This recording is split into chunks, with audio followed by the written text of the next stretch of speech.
Holodeck 3 program is reinstated. Open sesame! Commander Klingon vessel. We are energizing transporter beam. Now.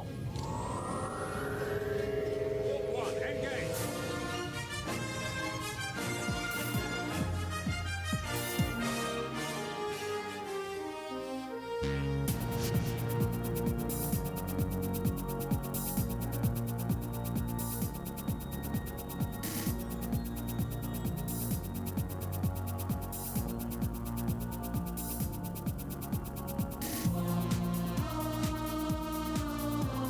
All right, hello, welcome everyone.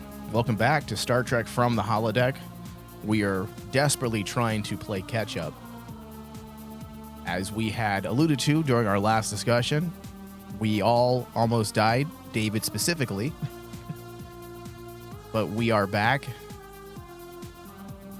We spent a little bit of time in the agony booth. That's what it really felt like. In the agony booth, yes. Especially David.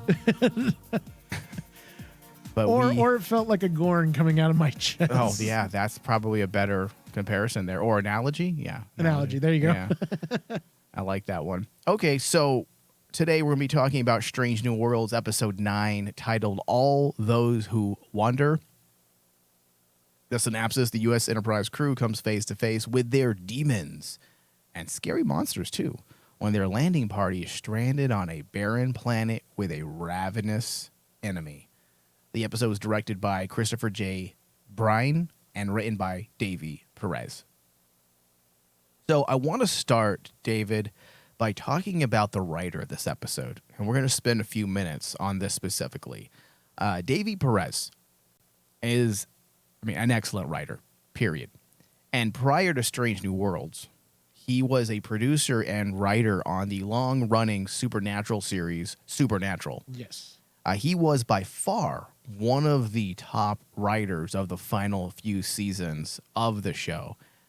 Interestingly, the podcast that paved the path for this show and our network as a whole is the Crossroads podcast, a podcast that broke down weekly episodes of Supernatural. And because of that, I was involved in some deep analysis of the writing, the directing, and the cinematography behind that show. And through our analysis over the course of years, the host and I on the show came to the conclusion that Davey Perez isn't just a capable writer, but he has the ability to flesh out a world within a world, meaning he is great at cosmology, building out a world, taking small established canon and adding nuance, and by doing so, creates something incredibly unique. He did this on Supernatural with episodes like American Nightmare, Stuck in the Middle, and Mint Condition, which is one of my favorites. And he's doing this on Strange New Worlds. Yes. He has written both Gorn-eccentric episodes, and by doing so, he's expanded the cosmology of Trek in an incredible way. He's taking bits of established canon and finding creative ways to work within the sandbox. Yes. And he's doing it in a way that has not pissed anyone off yet because he's being careful. And the reason why I say pissed off anyone, because we know with Star Trek, it comes with 50 years of stories and, and established canon and mythos. And as of this time period in Star Trek, almost nothing is known of the Gorn. In fact, it was alluded to, I believe, in the original series that Kirk was the first really to truly lay eyes on the Gorn when he fought against, mano a mano on the planet, the most masculine episode of all time of any television show. It's so over the top. It's ridiculous. But, it's become a bit of a cult classic in a lot of ways. Even people that don't watch Star Trek know about that classic episode, Kirk versus the green lizard, the Gorn. And we find out that through the course of season 1 that, perhaps the legend is no one has ever seen the Gorn. But the truth of the matter is that people have seen them, but they haven't lived to tell about it. So the Gorn are out and about, but they're highly dangerous. And that's what Davey Perez has managed to do so well. He has managed to work within the confines of established canon and come up with these interesting little elements, like, for example, the hatchlings. Oh, okay, Yes. so no one's ever seen a Gorn, but what if I do hatchlings? Exactly. They don't fully look like Gorn yet, so it can still work. And I like that because that's using creativity to tell your story. Tell your story and actually add some nuance to a prior known character. It literally A species, yeah. What he's able to do with the Gorn species is make the Gorn just as scary as the first time we ever saw the Borg. Yeah. Only Yeah, worse. you're right. Yeah. Because if you told me, who would you rather be captured by, Dave? The Borg, who's going to assimilate you, or the Gorn, who's going to turn you into a hatchling? Definitely, I would like to be assimilated. I'd rather be assimilated. I would like to be like 8 of 9 so that I can Exactly. stand next to 7 of 9. And there's a bit of peace there because it's harmony. Exactly. We're sharing thoughts. We're sharing thoughts. You're in the collective. You're in her brain. She's in your brain. You Yeah. can do things with each other. That's fine. Yeah, I like when she looks at herself, I look at herself as well. I mean, it could be a whole erotic thing. The Gorn thing, the way Davy Perez has basically really added to the species is make them more of a threat, which is something that I think me and you have talked about in the past about Star Trek. We need that new threat. And I think this is it. And this is it. I'm sorry, the Gorn, I hope they make the Gorn kind of Strange New Worlds, main villain. The elusive evilness Yes. that goes bump in the That goes bump into shadows the that night. you never see. How fucking cool is that? They have to make the Gorn to Strange New Worlds what the Borg was to TNG. But even I think they even have a greater challenge here because you have to, if they keep doing this, they have to be creative, like in this episode and the prior episode. The one that was one of my, you weren't here for that discussion. It's Yes. the one that I did by myself, where the entire thing was essentially a metaphor for, naval combat. Naval combat. Which is something, we've discussed, I love. Yes. So they kept finding creative ways so far this season 2 times. Like, see, I don't want to be over hyperbolic here, but twice this season in 10 episodes, they've managed to find ways to use the Gorn without disrupting what's been established. Yes. And adding to their mystique. Like, the thing that I always felt the downfall of the Borg was they turned them into the villain of the month.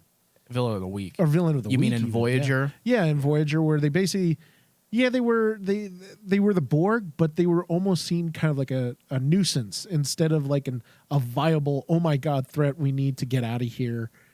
This is going to be scary. We don't want to be part of them. It became more of an existential threat as opposed to a physical A threat. physical threat. Yeah, which did work, but by making it work for one show, you inadvertently undermine the overall threat. Yes. And then when you actually, in this episode, just see the horror elements that he was able to add to the mystique of the Gorn, it takes that species now from like the cheesy comedy and the gloriousness of The glorious B the film. Yeah, B film of Captain Kirk fighting a Gorn by himself on the planet. It's so fucking pulpy. I To love it. all of a sudden, if that actually happened, Kirk would have been infected and he would have actually had hatchlings coming out of his chest. Yeah.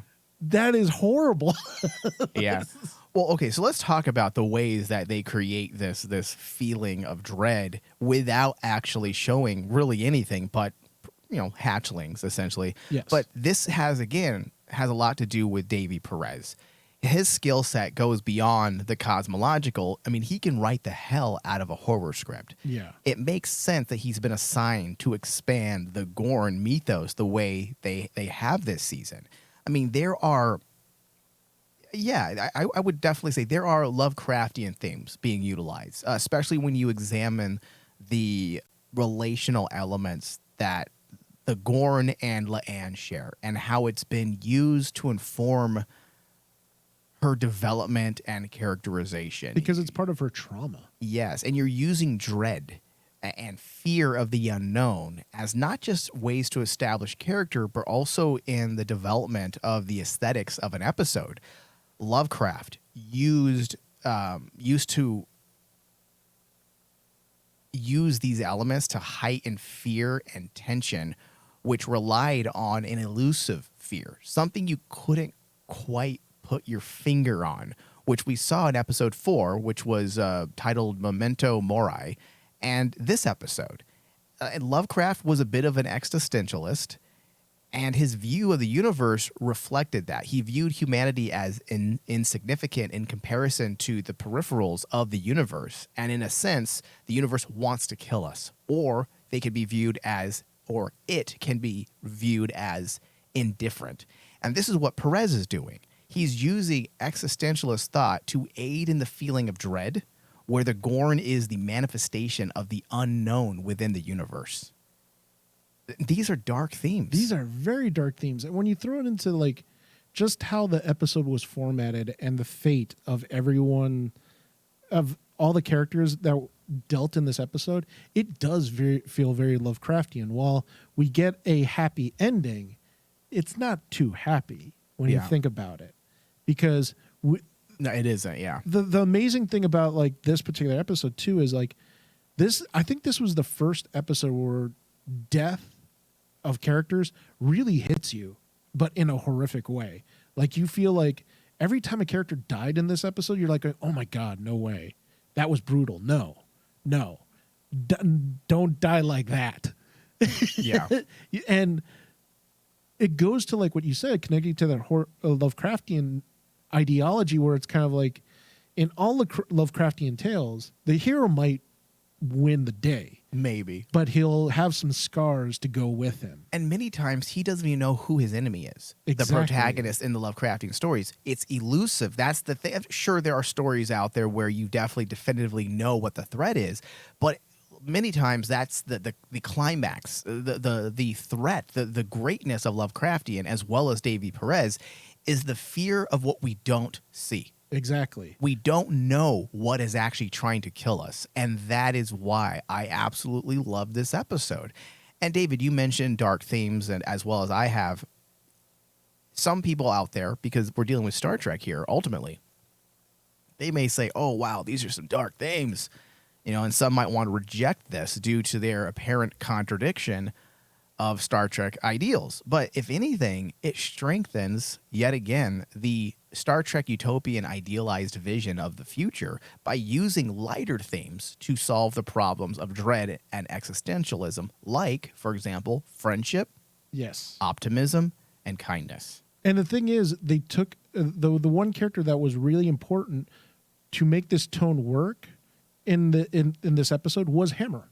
Because remember, up to this point, Hammer has been kind of like that comedic character that we all have grown to love on the lighter side of Star Trek Strange New Worlds. Using him, and I thought it was genius on Davy Perez's part, was if you notice, like, every single moment there was a dark moment, there'd be a time when Hammer can actually shine. Whether he's giving advice or whether it's talking with another character, those moments make almost take that dark tone and just tap it up a notch. We don't want our audience going totally crazy. We just want to show them the edge of madness. Right. We don't want to push them over the edge. And Hammer was used in that way throughout the episode to kind of take the audience by the hand. Hey, don't worry about it. It's going to be okay. But then I thought what was a genius move as a writer, you take that person that basically has been I guess you could say the crutch for the audience for the entire episode, and you have him basically go away. He's the one who pays the ultimate price. Yeah. If that's not Lovecraftian, I don't know what is. That is the perfect Lovecraftian story arc. It's great. I have no problem with it. And I had a feeling, and let's just move into this element now, the Hammer stuff. Moving into the more pertinent story aspects, we were given quite a bit in the way of characters. The narrative worked to move various characters around and either conclude their story, like Hammer, strengthen their story, like Uhura, or foreshadow things to come. Exactly. Like La'an. Hammer's story was surprisingly brought to an end, but I had a feeling they were going to kill him off because if you know what to look for, there's just things. The way that he was talking to Uhura and her decision still, that the fact that it wasn't made yet, whether or not she was going to stay on board the Enterprise, and looking at how they connected those two characters together, I realized that they are preparing for him to be killed off. Yes. I just felt it because it's about Uhura. Many of the things with Hammer were always about, because this is what you do as a good writing team, is you use secondary characters to bolster your primary characters. Primary characters, yes. And that's exactly what they did with Hammer and Uhura. And when he told, what did he say? I think it was to Spock, I want to say, when he said, I will not kill, but I will do whatever I need to do to protect this crew. Yes. And I was like, oh, dude, he's going to fucking die. He's going to fucking die. He's going to sacrifice himself in order to stick to his ideals. And that's exactly what he did. Rather than picking up a weapon and killing the Gorn hatchlings, what did he do? He stepped in front of the venom and willingly sacrificed to save himself. Mm-hmm. He willingly sacrificed himself to save others. To save others. Yeah, so I thought that was brilliant and such a great way to bring such an interesting character story to an end. And I will say that if you kill a character off, that's how you make it count. Yes. You attach a death to the greater intent of a lead character. And you make us care. That's the thing I think a lot of writers you nowadays, have to give the death purpose. You have to give the death purpose. What's the point? Because at the end of the day, you will have the audience basically going, well, why do we care if this character died? And by the end of this episode, you really do feel like, oh man, this was Hammer's send-off. But not just do we care about the character, but like, why are you killing him? What writing is a fucking strategy. Yes. Why are you killing him? And we know why. It's about pushing Uhura into that communication seat. Yes. She was on the fence, and through his death, Uhura found her own meaning and purpose, which has been her story since the beginning of the season. She's adrift. Yeah. She's not quite sure what she's supposed to be doing, and it feels like through Hammer's death, she has been able to solidify her own purpose. Yes. And in a lot of ways, that is, just like what you said, the important part. You take a character's actions and make it work and purposeful for the character growth of your other characters, especially if it's your main character like Uhura is. Because I was the initial thing that I was like telling myself, okay, something bad's going to happen to Hammer, was the fact that he gets teamed up with Uhura, who at the beginning of the episode is questioning about her purpose on the Enterprise. Right. Mm-hmm. And I'm automatically like going, oh no. Is something bad going to happen to Hammer? I hope not. Because I really like this character. I've grown to like him. And that's the beautiful thing too, is like a lot of people are comparing this to other Star Trek deaths like Tasha Yar to... No one cared about Tasha Yar. No one cared about Tasha at that time. I felt like, because I recently watched I rewatched Star Trek continually, and I want to say 4 months ago, I finished my TNG rewatch, and that Tasha Yar, it just didn't hit. It's weird because when she died, I didn't care. You didn't care. But because they kept her story going after her death for so long, and the way they connected her death to, and her presence or her lack of presence to the rest of the crew, as well as Worf's development and of course Data's development, I cared about it afterwards. But now this is like Hammer's is like you cared about it before, and now you're going to care about it afterwards because of the legacy that it helped establish with Uhura. Yep. What death do you think is more impactful in Star Trek? And we're gonna take Spock's out of the equation because it's obviously he came back, but also all of us are gonna say Spock's death was the most emotionally hitting of all time because it fucking was. To this day, I can put in Star Trek 2, and I'm like, what? I think the most we're talking permanent death. I think Jadzia's death, I was about to say, was fucking shocking. Was shocking. It was so shocking and literally came out of nowhere. But the thing about her death was a lot of people nowadays, like at that time, saw it like so wasteful because a lot of Star Trek fans knew something was going on behind the scenes and she was going to get written off. But the way they handled it, without her death, we wouldn't have that absolutely fantastic villain turn of Gul Dukat. Gul Dukat. They made it work. They made it work because without what happened to Dax, we would never see Gul Dukat as like this ultimate evil, the ultimate bad guy.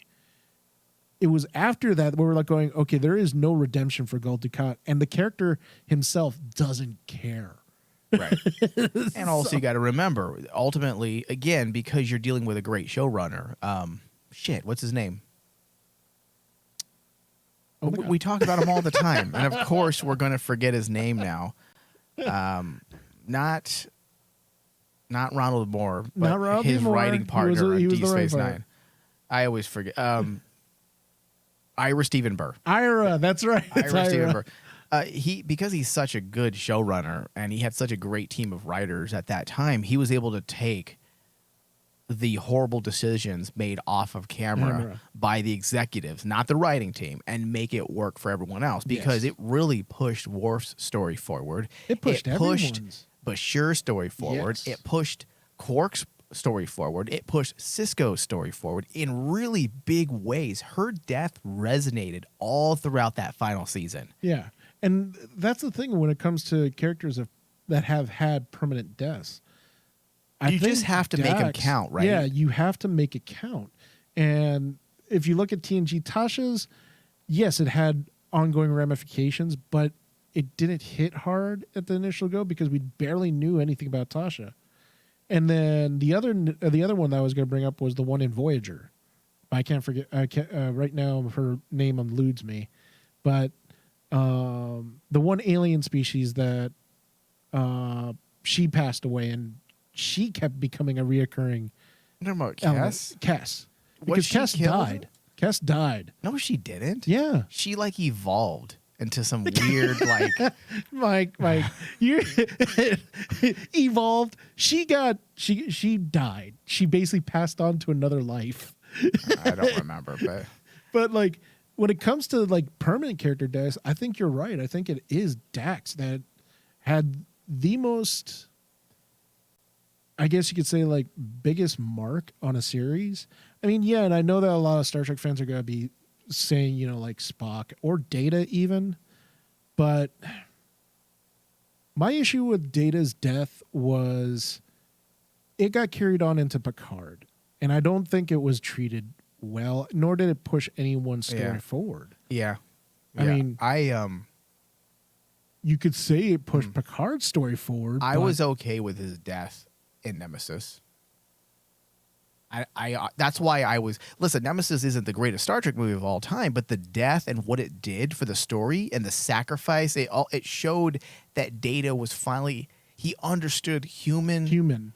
Okay, if he was just an emotionless android, right, which was like the big story arc for years about him. Like, is he conscious? Is he truly sentient, or is he just programmed? Do you remember how they went back and forth through the initial seasons of TNG with that? Oh yeah. Well, to end TNG, which is what Nemesis was going to do, an android who doesn't have feelings, emotions, care, anything, isn't going to sacrifice himself to save his friend, his captain. And yet he did. And I feel like that was the definitive statement. Look what he did. He saved someone who he truly cared about. He did the ultimate human act by sacrificing himself to save his captain and everyone else. That, to me, was perfect. It didn't need to be redone, essentially, in Picard season 1. So I think, retrospectively, his death kind of sucked in Nemesis because of what they did in season 1. In season 1. That's why I'm like going... That's why I said I know that there's going to be fans telling us, listening to us, saying that no. What about Data? I'm like going. Data's death was great, but when you look at the ramifications of it, it wasn't treated right. I think Picard's death in season 1 of Picard was the best. I think that really did a lot for the story. I mean, it really just moved the entire fucking story forward in a really big way. In a big way. I mean, look how it paid off in season 2. I mean, they really touched on it a lot and just fucking great. What a great death scene. It was such a great idea. Honestly, I think the greatest death in Star Trek is Michael Chabon. All right, it's fucked up. Let's not be negative here. Okay, so let's bring it back to this specific episode here. And listeners out there, if you want to throw in your hat when it comes to your opinions and thoughts on the best death of Star Trek, and when I say best, I'm talking basically everything that we talk about, why it is. What did it do? What did it do for the story moving forward? That's what equates to a good death. What did it do? It can't just be shock value. So hit us up. Twitter, Facebook, let us know. All right, so let's talk about Spock and Chapel. You mean the relationship you are angered at mostly? I love it. What are you talking about? I'm just jealous. Exactly. You're jealous of I'm it. insanely jealous. I felt like this was another really strong factor in this episode. The writers keep building on this relationship in a way that goes far beyond simply a flirtatious one. In fact, it would appear that they are using Chapel strategically to flesh out Spock's identity struggles and the subsequent emotional contradictions that he goes through. This feels very similar to the strategy between Hemmer and Uhura. Mm-hmm. They're doing a similar thing here with Chapel and Spock. They're using a secondary character to bolster a primary or even a legacy character. Which they have to. And this is the one thing that I was really happy with, that we have to understand that this is Spock at a very young age, where we initially know him. We know him initially from Captain Kirk and the original crew of the Enterprise. Right. This is a younger Spock. This is a Spock who is not found his quote unquote Vulcan center of being to be kind of like in balance. He's still young. It's an element they've been, I mean, this is a struggle they have alluded to back and forth for the greater part of the last 3-4 decades. Yes. That this character begins, that we understand that this character struggles with his emotions. Even Kelvin Timeline, 2009 J.J. Abrams reboot. That's how they gave us, or I should say they built an emotional edge for Zachary Quinto's Spock in the 2009 film. Yeah. They showed his struggle between humanity and Vulcan and those emotions that he can't quite keep in control, and using the death of his mother and Vulcan to really get, or the destruction of Vulcan to get under his skin. So this is something that a lot of writers have been doing throughout the years because it works in a really good way, and it's a great way to dissect identity issues, which is problems that a lot of people have throughout their life. I really like the Chapel and Spock relationship. I know I get a little douchey with it from time to time, but on just a sheerly academic sense, from a writing perspective, she's the only person. That's why it's so great. She's the only person in a lot of ways that really truly understands him. That truly understand? Yeah, exactly. That truly understands him. And side note here, I just got done rewatching the Star Trek, the original series episode, A Private Little War. And interestingly, in this episode, Spock gets injured, and M'Benga walks in to sickbay and catches Chapel holding Spock's hand. Yes. And then she gets embarrassed and throws his hand down. So this is all very much a part of established canon. That's what makes it that much better, because they've always alluded to that there's like an unspoken relationship between Chapel and Spock. Well, even like, remember we made the joke like in the when you were talking about the original motion picture. Yeah. Spock shows up and Chapel looks so happy to see him, but this is when Spock is totally imbalanced and suppresses his emotions. And you can see kind of like a little emotion in her face, like she's really sad. Right, because he doesn't even acknowledge her. He doesn't acknowledge her. Well, he doesn't, because he has no emotions now. Right. Until the very end, when all of a sudden, he grabs Kirk's hand. It still makes me laugh. Yeah. So we see Spock struggling with his emotion after allowing it to flood his senses, which I had a feeling that was going to happen when Lieutenant Kirk, did take out his aggression. I was about to say, Spock and questioned his lack of emotion. Showing it. It bothered Spock, and not because it hurt his feelings. I don't think he cares about people, obviously. And it felt like, because Ethan Peck is such a great actor, you can read his emoting so well, or I should say he emotes so well that's easily read and interpreted. But you get the sense that he was bothered not with the insult, but bothered that someone would think he doesn't care. Exactly. And that's why when he was allowing his emotions to flood his body, you know, what did he say? He was recalling things in order to get angry. Get angry, exactly. I fucking love that, because again, that goes back to establish things we've seen. Spock, up until the motion picture, and I would even say beyond that, but it wasn't until, what was it? The Kolinar? Is that where you purge Kolinar, all emotion? yes. I always forget the names here. But you got to remember that this is a person trying to understand where he fits still. This was very much a part of the original series. It was a big part of the motion picture. His whole, also suffering from a type of identity crisis, mixed with a little bit of existentialism, trying to find his own purpose. So this is a Spock who has always, at this time, has always been struggling with his identity and who he should be, wants to be, and how he's perceived. And that's why moments like this work so well. So well. And it really helps even further when you think about like how much stronger Spock becomes emotionally. Like there's a reason why he's able to, he'll crumble at this point because he's still young. He's still trying to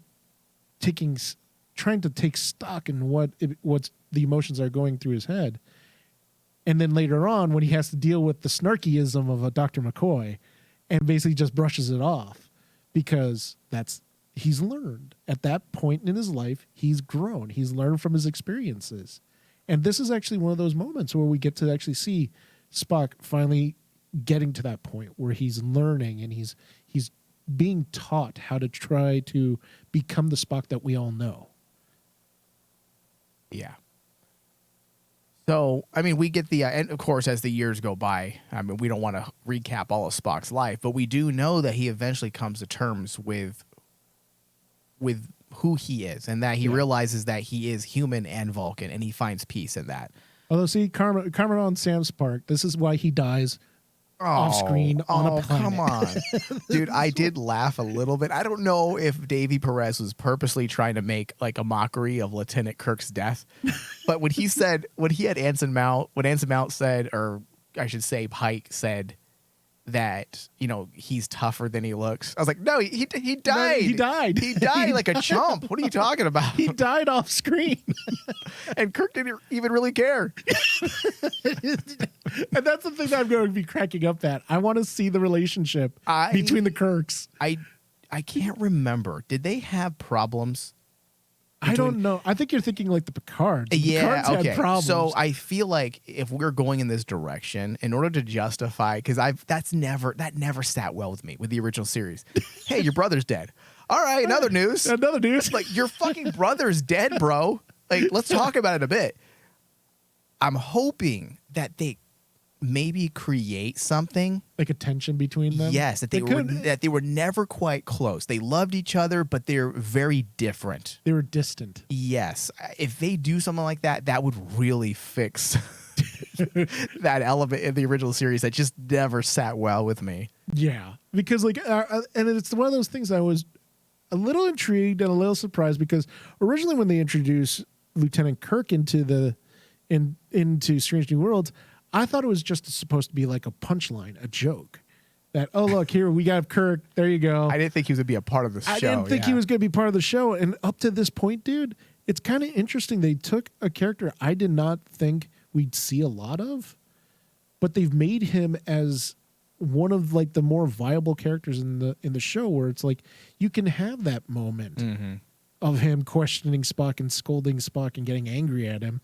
And you can feel like that actually fits within the narrative of this crew. Right. And of course, then I'm chuckling at the end of the entire argument because I wanted to turn around and say, well, Kirk, at least you die off screen. So, you know, you get that. Okay, so let's move to Leanne.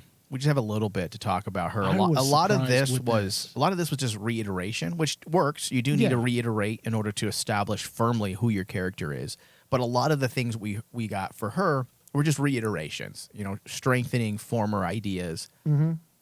Leanne temporarily leaves the Enterprise to help the small girl, Oriana, I want to say her name was, to find her family. I don't know if this is going to be a long-term thing, if she's going to be in the finale, because I have not watched ahead, even though we are late. I have I've stopped myself because I like to have discussions solely based on the immediate episode. So I don't know if she comes back. Now that we've almost got to the end of the first season, I will say that she's one of my favorite new characters. I really, really like what they've done with her character. This is also another surprise. Like just like the removal of Hammer, I was surprised with this because they took out two of the newer characters that they introduced us to. I was thinking we were going to be here for the long haul. That I thought characters like Hammer and Leanne would be here probably for a couple seasons. I know, especially, yeah, I know. But like in one episode, you removed Hammer, and then I was surprised that they went with the route that Leanne. Now, I was surprised just with the creative choice. Narratively, I wasn't too surprised because you were heading towards that route. Yeah. Because especially with the introduction of I can't pronounce the girl's name again. The young girl that she helps. Oriana? Yeah. No, not Oriana. The girl in this episode that she goes and helps find her family. Yeah, that's Oriana. Is that Oriana? Yeah, I believe so, yeah. And she decides to go help her, and I was going, well, it makes sense narratively because they've grown this this narrative attachment to each other throughout this episode. Yeah, they have she sees a little bit of herself in the her. little girl, yeah. So it made sense for her to walk off, but I was really surprised that basically we're just going to take her off the ship. I actually thought that they would have actually kept Oriana on the ship to keep Leanne on the ship. You know what I mean? Just not as like not in a narrative purpose, but like in a creative choice purpose. Mm-hmm. As a writer, I thought creatively you would have chosen to keep the young girl, this new character, because you lost Hammer. So here's this new character. Let's bring in Oriana and Leanne as a dynamic. Yeah. But instead, they go, nope, we're going to have Leanne do off into her own adventures and everything else. So yeah. They also use that little girl in an interesting and unexpected way. And they connected. This is something I questioned last episode discussion about M'Benga. Obviously, the issues that M'Benga's going through isn't easily forgotten. yes. Even though he knows his daughter is alive, it doesn't change the fact that he misses her and Yes. wants to be a part of her life in some way, because look what he did with the little girl. He called her his daughter inadvertently because he's obviously struggling with that as well. So I do not think that element's over, because that was a question that I posed last episode. Are we done with this angle for M'Benga? And it goes back to like the strength of Davies' writing. Also, is like he does not waste anything. He connects all the dots. He connects all the dots, and I appreciate that as like a person who studies writing and stuff, with studying, like critiquing all the shows that me and you have watched. When a writer makes every single character matter, I really enjoy that. That shows the strength of the writer. Well, every character has to have a point. Has And to if have a the point. character doesn't have a point, then they should not be in the episode. But how many times do we have like so many shows nowadays where it's All like shows almost do this now, because writers nowadays, Dave, don't know how to write. they don't know how to write, and they're like, well, I There's don't wanna too many remove this channels, guy. there's too much content, and there's not enough talent to fill up those writing rooms. Mm-hmm. So when we get writers like this, we need to love them and take care of And them. nurture them. And yes. All right. So let's talk a little bit about the VFX on Strange New Worlds. And I did get into this a bit during the discussion that you missed.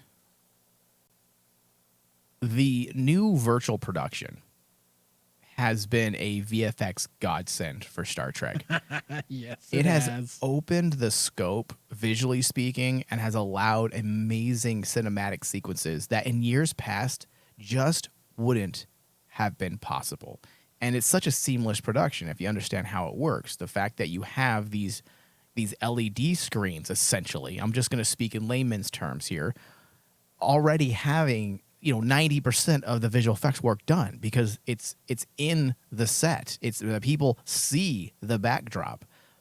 But video production, the virtual production, I should say, has been fantastic. And Discovery, we had talked about this, David. We weren't sure, I believe, when we discussed this. But Star Trek Discovery Season 4 is the first season of all of Star Trek up until Strange New Worlds that's utilized the virtual production.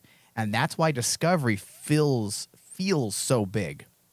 Yes. And I should say Strange New Worlds feels big. And why Picard feels very limited and constrained at times. Oh, because easily. it's not benefiting from that virtual production. But I can only imagine that season 3 of Picard is going to be fucking huge, or at least in appearance, because of this virtual production.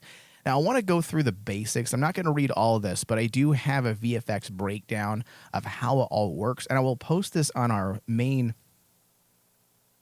website version of our show. If you go to raymandigitalmedia.com, it'll be there posted with our show discussion on the site.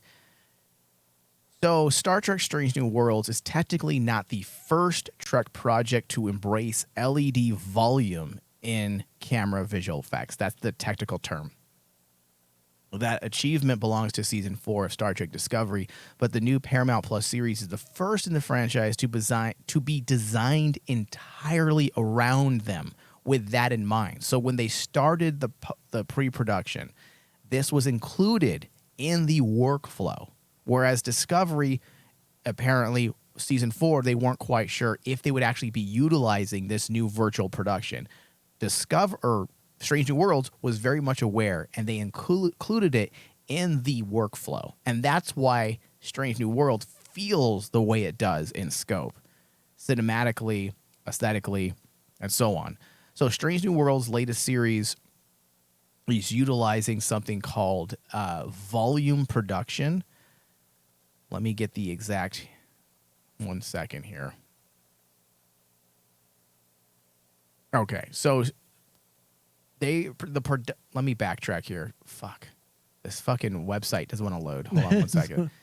Okay, so the production for Strange New Worlds takes place in Toronto, Canada, with the show's substantial LED wall work performed on visual effects house Pixamondo stage.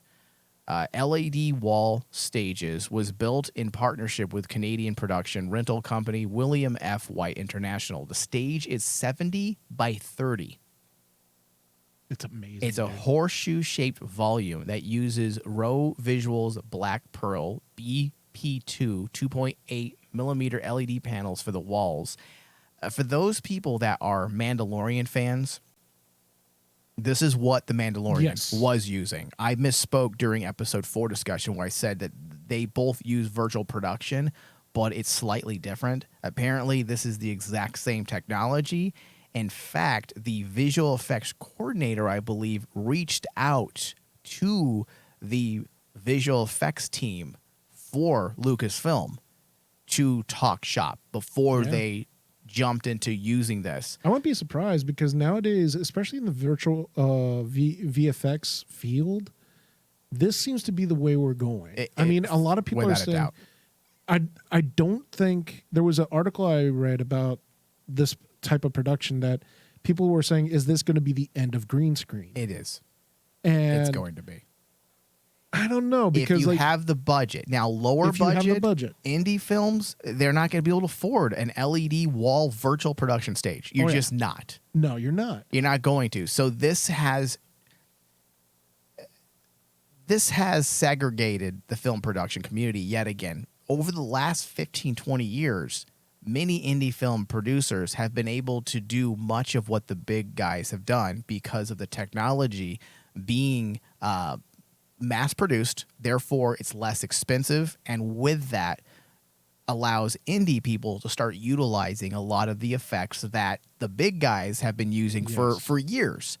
But now that the rules or the game has changed yet again, and it's repositioned Hollywood in a way that they are on the top of the visual effects production food chain yet again, because smaller budgets Smaller TV shows, they're not going to be able to afford this type of technology. Oh, I did find something on this that I have in my notes for it is like, there was a website I found for Axios that the director of photography for Star Trek New Worlds, Glenn Keenan, I think it's Glenn Keenan. He basically stated that like when you compare this to when you consider virtual production against green screens, he basically actually, I have it written here, with a green screen, he says lighting, key is achieving a convincing visual look is a complete guesswork. But Pixamo's walls, which is what you're talking about, those LED walls, can themselves function as a highly adaptable and malleable lighting source, giving him and other filmmakers a powerful new creative technique. Yeah. And essentially, that's the power of having those LED walls. It seems silly at first, but when you think about it, when it comes to filmmaking, lighting, cinematography, and direction, if you could see everything, it makes your job that much easier. With green screen, just like what he said, it's a complete guesswork. You don't know. You have to use the math to make it work. Yeah. I wonder how, and we are getting into some technical jargon and perhaps people may be lost, but I'm wondering how this will affect previs, which is the process in pre-production where you visually map out scenes in both movies, commercials, music videos. Have removed it with this. I can see where you still would need to utilize it for some things, but it would really simplify things. So where I say this would be expensive for lower budget productions, it also opens the doorway for inexpensive opportunities for big budget films as well, because you are going to be saving some steps in the overall production process. So it's going to be interesting to see what happens with the technology. I almost feel like if studios are smart, the way I look at it is there is no one size that fits all when it comes to production. Yeah. Just like you don't use the same choice of lenses for every movie, you don't use the same type of cinematography for every movie. You have to use the right tool for the right job. It's what I say about film versus digital. Like, I'm not against digital. I personally prefer the warm, fuzzy feels of film. Just the look, the rawness of film. It does have a very distinct look. I prefer that. But I also say choose the tools that are right for your job. Yeah. If it ends up being digital, fine. If it's film, fine. And perhaps virtual production will end up being the same thing. It'll just be another tool in the tool set that you can use. So we will see, because it does make things easier, and it's not perfect yet. There are still some odd shots at moments, if you know what to look for, that don't quite work in Discovery and also even in Mandalorian. But in Strange New Worlds, because they were able to include this within their pre-production process, that a lot of those odd shots, for example, shallow depth of field sometimes, because you have those LED screens, those 4K screens projecting things, sometimes it may get mangled with the actual rack focus of the lens. There are so many different issues. I don't want to get into all the ins and outs. There are tons of pros, and there's a few cons as well, and I don't want to bore people who don't know what we're talking about. Because unfortunately, me and you can go like hours talking about visual effects, because like the field is in a it's in a huge, I feel it's like it's in a huge milestone now with a lot of the technology that's out there. Well, I mean, if you look at all the really big budget film, not films but series, they're going high production with a lot of their effects, and it's because of like this technology with the LED walls. That's just a game changer, because when you have 4K LED video processors, that are outputting real-time animation from Unreal Engine, I mean, you have your background. Not only is this going to save time in post-production, but also your actors. They get to visually see it, what they don't usually get to see. So rather than acting against, green screen or some other things, they can actually see, and it helps with the performance. Every actor that's been interviewed that has had the opportunity to work within the virtual production sets, they all say, this is fucking great for performance. It is, because it makes it that much easier. Yeah. So the reason why I even bring this up is I'm glad that Star Trek jumped on this bandwagon quickly, and they're relatively, I would say, one of 3 companies that are utilizing this in a big way as of right now. And I'm glad because Star Trek has never been, let's follow the VFX trend. Star Trek has always been the innovator. The things they were doing in TNG and Deep Space Nine were cutting edge. Oh, yeah. Cutting edge visual effects, using miniatures, the practical effects, just flawless, amazing for that era of television. So, of course, Star Trek today, they need to be the innovators. Yeah. They need to be utilizing things like this. Especially since, like, in all honesty, before Strange and New Worlds, Star Trek has been kind of behind the game when it comes to the VFX department. They've had really great moments. Discovery's had amazing moments with their visual effects, but they lack in the game-changing element. Like, they're relying on what's already been established. relying on what's established and what's other series have done, because, like, Mandalorian was the one who broke the mold on the virtual production, and everyone basically beforehand was like saying, no, it's too cost effective. Other films were doing it. It's too, experimental. They were doing, I want to say, the first gen. This might be incorrect to visual buffs out there, visual effects buffs, but I want to say the first gen of virtual production was actually rear production, which I believe rear projection. I'm going to get it out eventually. Rear projection, which was utilized, I want to say, on Rogue One as well as Solo. Yes, I believe so, because I remember me and you talking about which is looking into it, and there was like a lot of terms of rear projection. Yeah, which is inferior to the new virtual LED walls that they're using. But they were trying to move in that direction, and now here we are. And TV shows are finally able to benefit from it, and it shows in a fantastic way. I mean, look at that cinematic shot when Hammer threw himself out of the starship. Dude, that was my favorite shot. It was fucking glorious. It was glorious. It was poetic. It was beautiful. And you could not do that without this technology. And the fact of the use of the live actor on the set and the ability for all the other actors to play off of him is just amazing. Yeah. Because, like, that scene, I know that me and you in the past have always said, hey, let's put aside a shot that we say is the shot of the show or the shot of the episode. Mm-hmm. For me, that shot was Hammer's death scene, because that was actually so perfect.